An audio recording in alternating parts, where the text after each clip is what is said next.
छोड़बा तो कुछ कर जाई।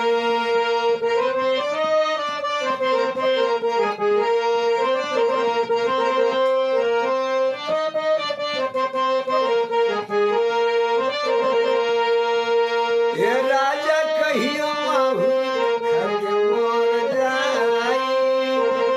पियल ना छोड़बा तो कुछ कर जाई।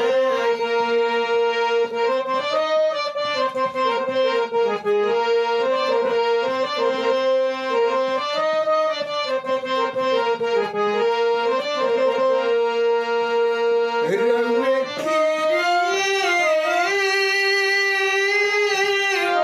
अरे कहतनी हम ए राजा कहियो माहू खाके मर जाई। पियल ना छोड़बा तो कुछ कर जाई।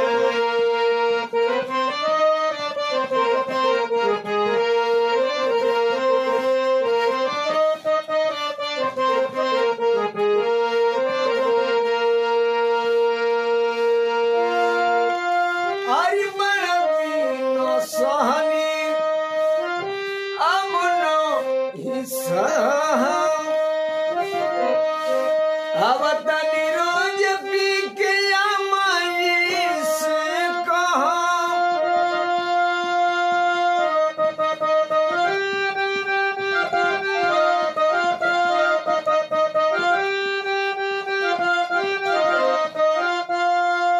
बड़वीनो सहनी आई अमनो हिस्सा